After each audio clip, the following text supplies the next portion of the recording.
nama saya Bagus Eko Prasetyo dengan NIM 2310860 dan 031. Di sini saya akan membicarakan tentang teori komunikasi antar budaya.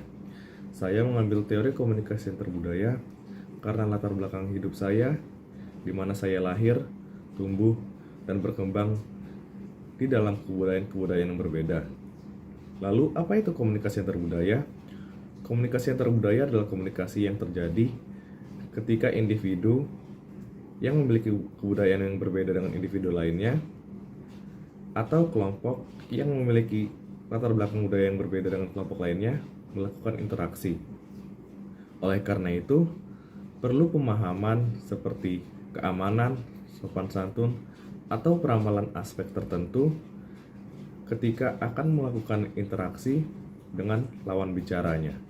Menurut William J. Scott, terdapat beberapa faktor yang menyebabkan terjadinya komunikasi antar budaya. Yang pertama yaitu the act atau perilaku, di mana perbuatan komunikasi menginginkan pemakaian lambang-lambang komunikasi yang dimengerti secara baik. Lalu yang kedua yaitu the scene atau adegan, menjelaskan apa dan simbol apa serta apa arti dari yang dikomunikasikan. Lalu yang ketiga adalah the agent atau pelaku, yang merupakan individu-individu yang terlibat dalam hubungan komunikasi. Lalu yang keempat yaitu agensi atau perantara, yang merupakan alat-alat yang dibangun dalam komunikasi, baik itu berupa tulisan maupun lisan.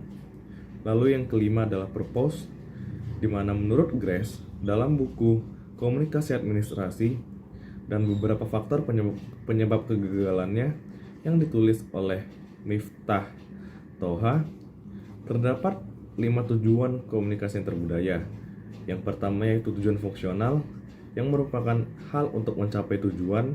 Lalu yaitu tujuan manipulasi, yang merupakan untuk menggerakkan orang-orang yang mau menerima ide-ide yang disampaikan, baik sesuai ataupun tidak dengan nilai dan sikapnya sendiri. Lalu yang ketiga yaitu menciptakan tujuan-tujuan kreatif.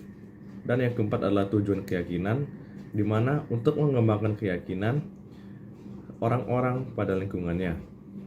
Lalu, seberapa pentingkah komunikasi antar budaya?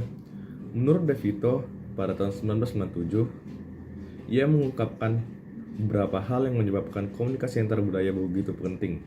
Yang pertama yaitu sebagai alat mobilitas, di mana orang-orang seringkali melakukan mobilitas ke daerah lain dan menemukan kebudayaan baru yang berbeda dengan kebudayaan yang sempat ia gunakan sebelumnya.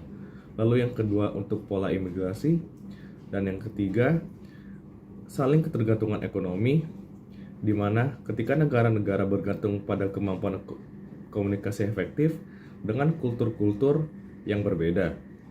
Lalu yang keempat, teknologi komunikasi yang membawa kultur luar masuk ke dalam kultur kita.